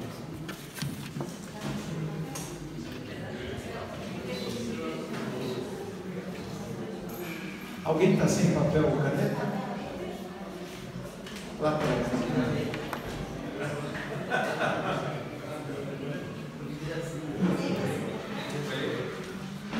Aqui, pode trazer aqui para mim, Natão?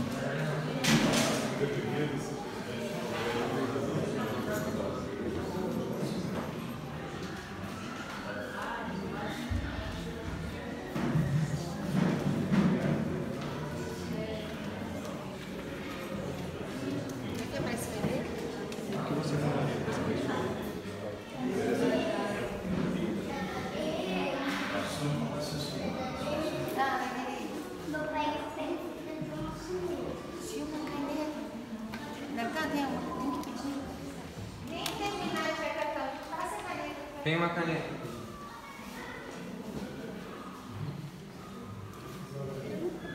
Quem terminou?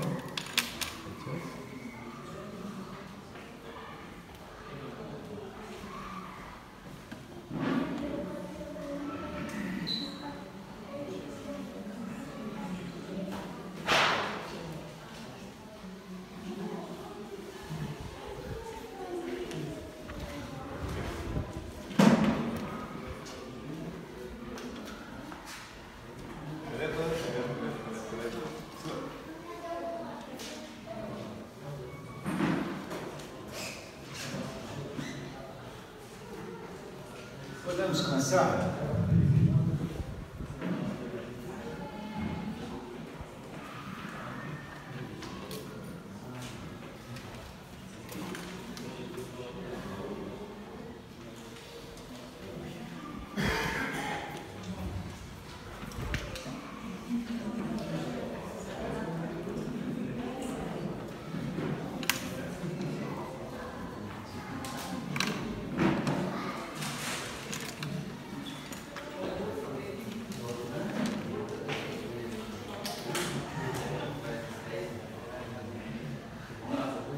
Irmãos, nós vamos fazer o seguinte.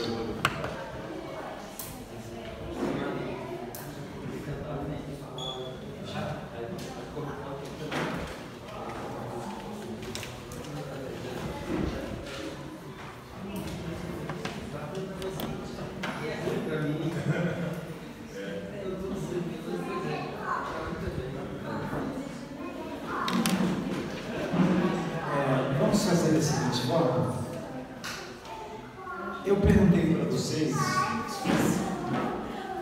atenção, eu perguntei para vocês o que vocês diriam para essa pessoa. Quando nós encontramos uma pessoa numa situação como essa, nós queremos ajudar, nós temos vontade de ajudar.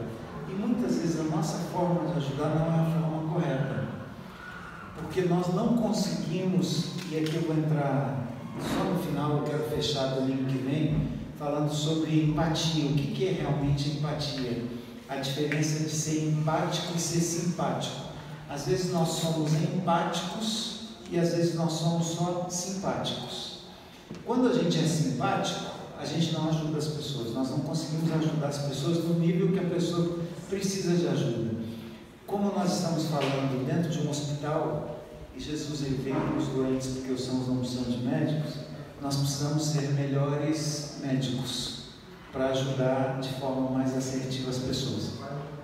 Eu dei é bem verdade que nós estamos num outro ambiente, mas eu dei essa oficina aqui e fiz esse exercício numa sala de aula em Planaltina, numa escola pública, onde tinham brigas de gangues. E aí eu pedi e fiz esse mesmo que eu estou fazendo com vocês, eu fiz aqui na escola. E aí o primeiro papel que eu recebo fala assim: você não vê razão nenhuma para se viver? Então se joga da ponte, do prédio, assim. Aí eu comecei, eita meu Deus, aí passando. Aí o outro, né, assim, seja livre, cara, isso vai passar, isso acontece com todo mundo, né? E agora eu queria inverter a pergunta. Vamos lá. Eu perguntei para vocês o que vocês diriam para essa pessoa, ok? Só que eu quero mudar essa situação agora. Eu quero dizer que você é essa pessoa. E eu queria saber o que você gostaria de ouvir. Aí mudou tudo, né, agora? Tudo bem? Entenderam? Ficou claro? Você é essa pessoa. E eu gostaria de saber, e você vai se manifestar levantando as mãos, uma das mãos, se você nessa situação gostaria de ouvir alguém dizer o seguinte para você: conte comigo, vou estar ao seu lado, vamos resolver juntos. Digo isso de coração, não se importe com o que os outros pensam de você, você é importante e não é só para mim. Alguém gostaria de ouvir isso? Uma, duas, ótimo. Algumas pessoas, não muitas, mas algumas pessoas gostariam de ouvir isso.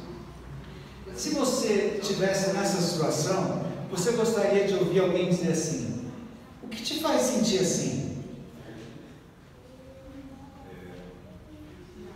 Ninguém? Irmãos, vocês compreenderam porque mudou a situação de repente, né? Eu peço para vocês dizerem algo para essa pessoa, e agora eu estou dizendo que você é essa pessoa, e ninguém está levantando a mão, mas uma pessoa levantou a mão. Você gostaria de ouvir? O que te faz sentir? Porque você falou, faça uma pergunta, senão, às vezes a pessoa está querendo fazer isso. Claro, estou entendendo. Vamos lá. Quem gostaria, levanta a mão, de ouvir nessa situação alguém dizer assim: você não está só, do que você precisa? Alguém gostaria de ouvir isso? Ok. Alguém gostaria de ouvir: se fortifique na palavra de Deus?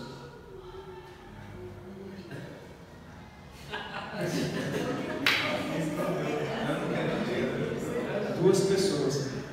Mas, olha só, uma igreja evangélica que acredita na Bíblia, não é? Duas pessoas só levantaram a mão. Tudo bem. Depende do livro, a Bíblia vai passando, mas. Alguém pode levantar a mão dizendo que você gostaria de ouvir uma frase assim, ó: quero te ajudar a se sentir melhor. Você me deixa tentar? Se você aceita tudo. Eu acho que tudo é bom. Alguém gostaria de ouvir: posso te dar um abraço? Aí o senhor levantou a mão de novo. Vamos lá. Alguém gostaria de ouvir assim: você gostaria de falar sobre isso? Uma, duas. Você gostaria de ouvir? Você gostaria de falar sobre isso? 3 pessoas, 4, 5. Você vê que a frequência começa a diminuir, né? Se você tivesse numa situação parecida, alguém falasse assim: Jesus pode te dar esperança e sentido para a vida. Okay. Alguém gostaria de dizer assim: meu irmão, você é feito à imagem e semelhança de Deus, Jesus te ama. Poucas pessoas também. Alguém gostaria de ouvir algo parecido? Você é importante, você é especial. Existem pessoas que amam você e precisam muito da sua presença. Alguém gostaria de ouvir algo assim, ó? Não se sinta assim, você é uma pessoa especial. Jesus te ama.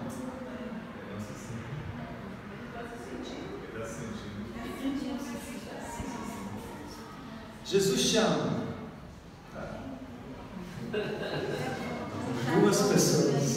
Duas pessoas gostariam de ouvir isso nessa situação. Uma igreja cheia como essa que está aqui hoje, 2 pessoas só. Alguém gostaria de ouvir assim: vou caminhar com você até essa fase passar. Olha o compromisso que assumiu com essa pessoa. Verdade, né?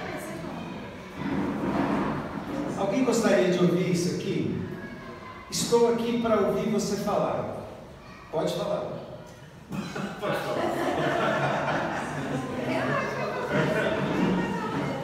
Alguém gostaria de ouvir nessa situação alguém dizer assim: peça a Deus o discernimento para agradecer o que você já possui. 2 pessoas. Uma tinha que ser possível, mais uma. Alguém gostaria de ouvir algo parecido? O que eu poderia para te ajudar? O que você poderia fazer para mudar essa situação? Como é que é? Vou repetir. O que eu poderia fazer para te ajudar? O que você poderia fazer para sair dessa situação? Eu ficaria com a primeira frase.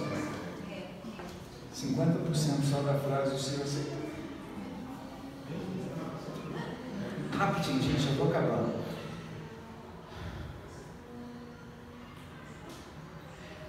Mas eu vejo 2 motivos para você continuar vivendo, pois você é uma pessoa especial e ainda deve se manter viva para as pessoas.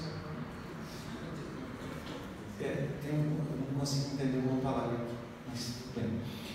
O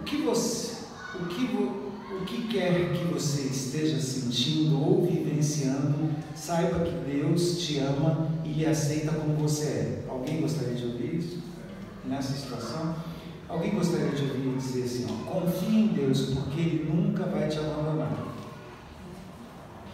Alguém gostaria de ouvir: por quê? Como eu posso te ajudar? Tem algo que eu posso fazer? Saiba que existe alguém que te ama muito e se preocupa com o seu bem-estar. Alguém gostaria de ouvir?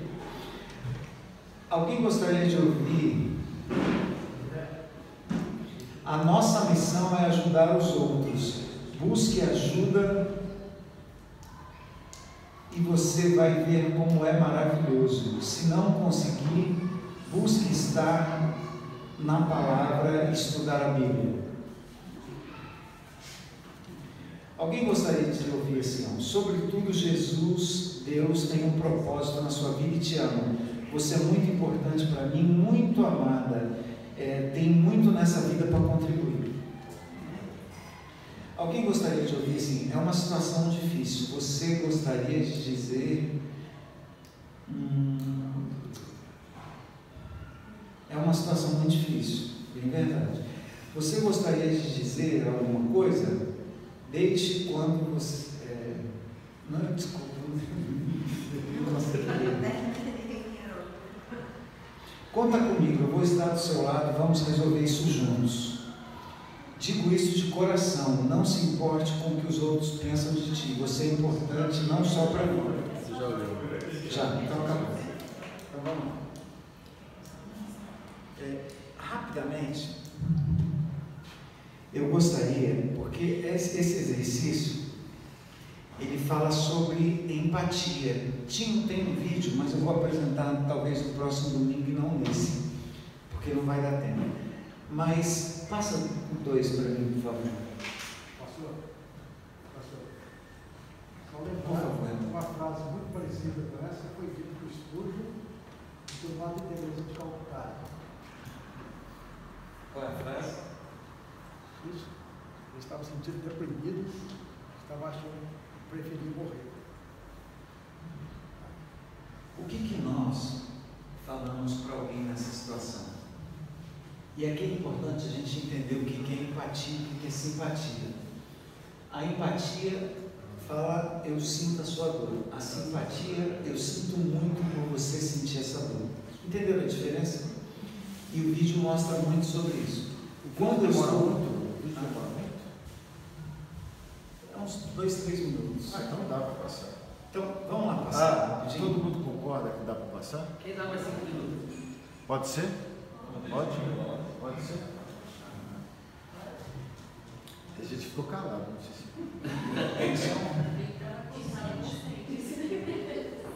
Pode passar? Pode. Sai som. O pastor falou, pode. Está sem som.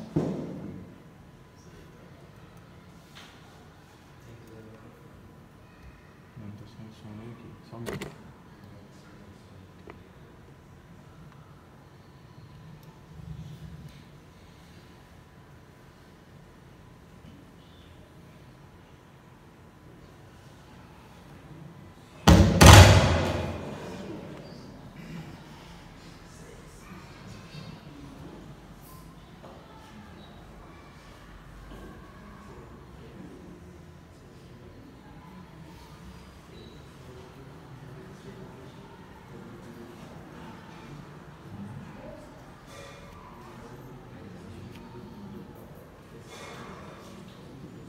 Você me presta o microfone?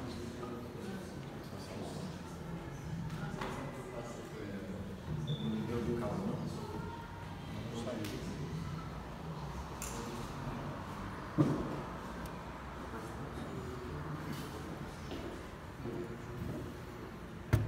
Acho que tem que tirar o fone. O som saiu aí. Ah, já tirou?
Acho que é aqui, ó.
Someone just shared something with us that's incredibly painful, and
seria importante.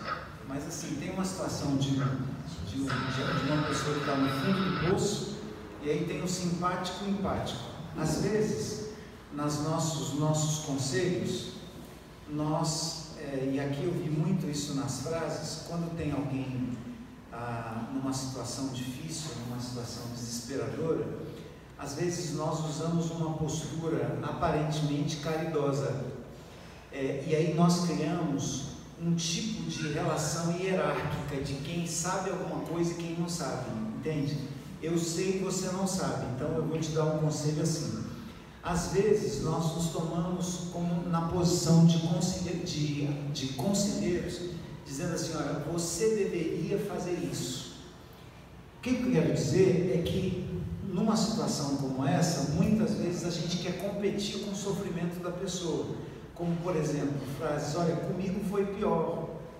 Então assim, muitas vezes nós queremos subestimar a dor do outro e reverter a posição de vítima, como alguns conselhos, olha, fica bem, algumas frases aqui, é aquilo que a gente estava conversando, tem coisas que você fala e a pessoa não quer ouvir.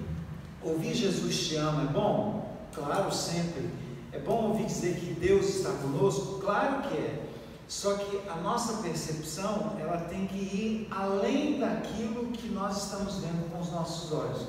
E aí, como o nosso tempo está um pouquinho avançado, eu queria só que nós complementássemos domingo que vem os bloqueios de comunicação que nós geramos quando falamos algo não de forma precisa dentro daquilo que diz respeito à empatia e não à simpatia.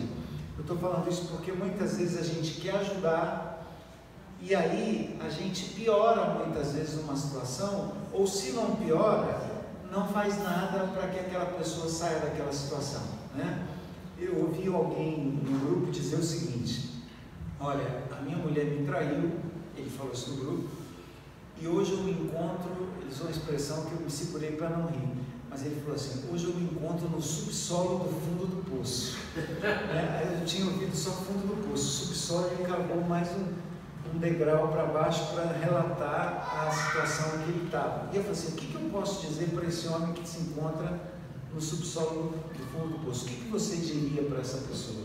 E o que me veio à mente foi a seguinte frase, olha, o fundo do poço tem algo que nós precisamos aprender com o fundo do poço. Primeiro, se é fundo do poço, só tem um lugar para sair. Para onde? Se é fundo, só tem como você subir. Não tem como você, a não ser que você cave o S2. O subsolo. O segundo subsolo. Mas fundo do poço, você precisa imediatamente olhar para cima e começar a subir. Mas até a frase, você precisa, é algo que faz com que a pessoa tenha que fazer algo. E aí, eu queria que você voltasse um pouquinho, eu quero encerrar com isso. Volta um pouquinho até um slide chamado parâmetro. Pode voltar. O parâmetro é o seguinte, o maior sinal de que alguém realmente foi ouvido com empatia é quando a tensão das suas palavras diminui e ela pode parar de falar e se sentir considerada e mais relaxada, sem achar que precisa fazer ou aprender algo. Se você não se sente aceito, amado e respeitado em suas relações, é bem provável que tenha dificuldade em acolher os outros com isenção de imposições. Eu queria que nós encerrássemos com isso. Qual é o sinal de que nós estamos sendo precisos nos nossos aconselhamentos, nas nossas palavras? Quando a pessoa consegue ficar relaxada e principalmente sem achar que precisa fazer ou aprender algo. Parece ser uma coisa contraditória, porque quando você ouve isso, geralmente quando eu ouvi essa frase do Marshall, assim, não, mas ela precisa aprender, ela precisa fazer. Às vezes sim, em situações de muita dificuldade, a pessoa não quer aprender. As pessoas se sentem principalmente necessitadas de só ter alguém que ofereça a empatia e não a simpatia. Tem gente que em situações como essa fala assim, esquenta não, filho, você vai ficar bem. Né? E às vezes nós somos práticos, objetivos, e às vezes complicamos ainda mais a situação da pessoa. Culpado. Então, culpado. Isso, então assim, você faz perfeito. E o parâmetro fica pior. O parâmetro é esse. Eu consegui deixá-la calma e sem a necessidade dela ter que fazer alguma coisa naquele momento ou aprender algo comigo. Eu acho que o que as pessoas mais precisam é de presença, né? Então assim, no vídeo que eu mostrei tinha 2 animais e o outro ficou lá em cima assim, você perdeu o neném? Não, aí o simpático fala assim, ainda bem que você pode ficar grávida de novo, entende? Então assim, uma coisa é ir lá embaixo e entrar dentro do buraco com a pessoa, e a outra coisa é ficar dando pitaco lá de cima, entende? Coloca a cabeça lá, tudo bem aí? Quer um sanduíche? Entende? E o outro, o ursinho, né? Está lá no buraco sentindo tudo que a pessoa está sentindo. Eu acho que é esse coração que Deus quer que nós tenhamos para com quem precisa e para quem precisa da nossa ajuda. Amém? Vamos orar? Feche os seus olhos. Senhor, nós te agradecemos por esse tempo precioso de troca de conhecimento. Senhor, nós queremos te agradecer. Te agradeço do fundo do meu coração pelas contribuições, pelas discordâncias. Te agradecemos, ó Deus, porque por trás de tudo que nós falamos está a motivação de que nós queremos ter o teu coração e o teu olhar para as pessoas. Queremos te pedir, Pai, que isso que nós falamos seja mais do que uma técnica, seja algo que faça o nosso coração se mover para a necessidade das pessoas. Pai, dá-nos a alegria e o entendimento de servir como privilégio e não como obrigação para alcançarmos algum tipo de galardão. Deus, nós não queremos fazer para receber algo em troca. Não queremos, ó Deus, ser fiéis a Ti. Não queremos ajudar as pessoas para termos bênçãos celestes. Nós queremos fazer porque nós já somos uma bênção, porque o Senhor já nos abençoou com toda sorte de bênção nas regiões celestiais, e com a bênção que nós recebemos, nós saímos daqui como abençoadores de pessoas. Recebe a nossa gratidão, a nossa adoração por esse tempo riquíssimo de conhecimento que o Senhor nos proporcionou nessa manhã, em nome de Jesus. Amém e amém. Queridos, muito obrigado pelo convite, e domingo que vem, se Deus permitir, vocês quiserem, a gente conclui dando uma base bíblica um pouco dentro daquilo que a gente falou de sempre. Tudo bem? Deus abençoe vocês.